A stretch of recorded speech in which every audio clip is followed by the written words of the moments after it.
Hello dear children, today I am going to explain the first poem of class 7, that is The Children's Hour. And the poem Children's Hour is written by the poet Henry Wadsworth Longfellow. So first of all I will tell you about the poet. Henry Wadsworth Longfellow was a popular American poet.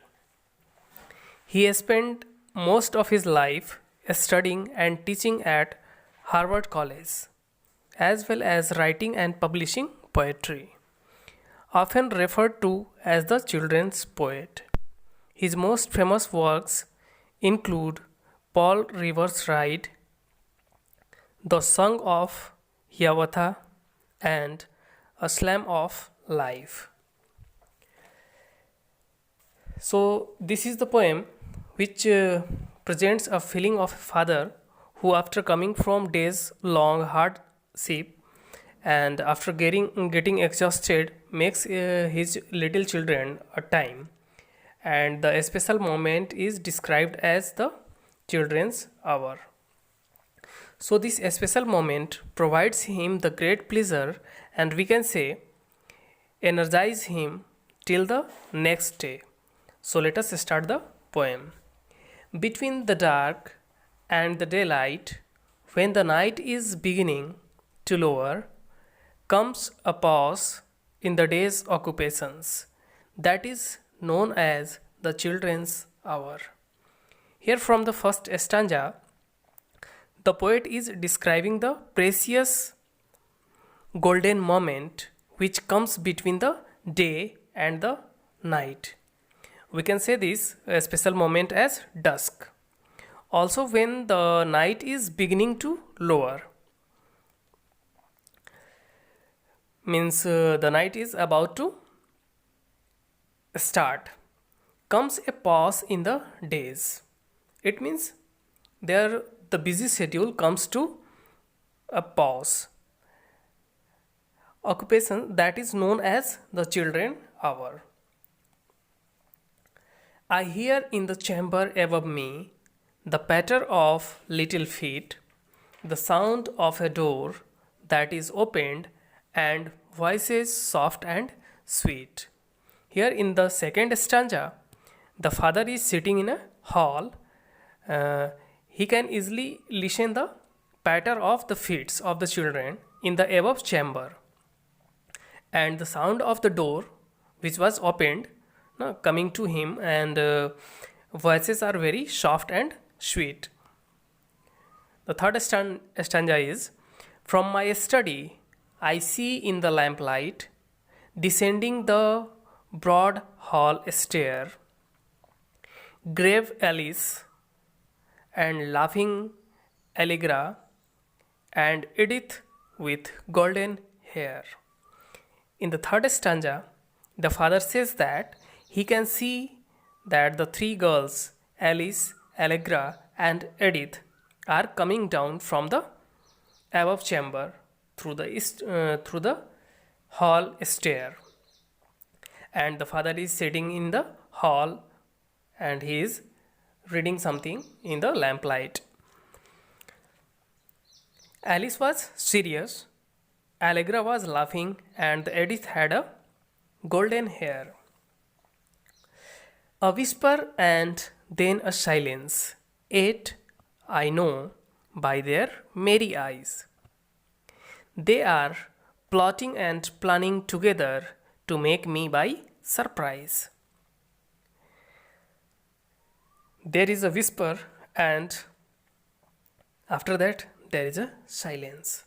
And I can easily guess from their happy eyes that they are planning together to make me surprise.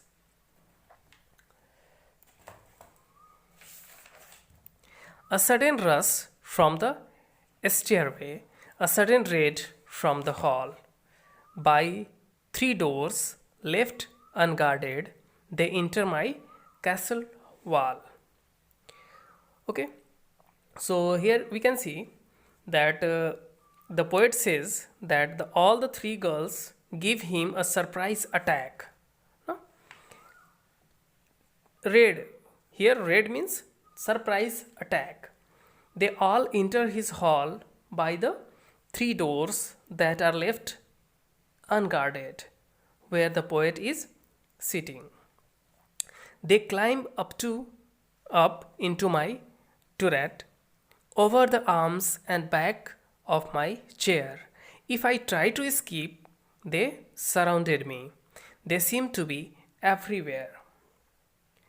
After that, they climb to the chair of the poet, and here turret is a metaphor for chair. So we can say that all the children, all the girls climb to the chair of the poet, and the poet try to escape from there, but he can't because they all are surrounded by him. They almost devour me with kisses. Their arms about me entwine, till I think of the Bishop of Bingen in my mouse tower on the Rhine. After they started to love their father and started to kiss him with a great intensity, and they surrounded the poet by their arms, which reminds the poet about a story, and the story was Bishop of Bingen, which is a famous story.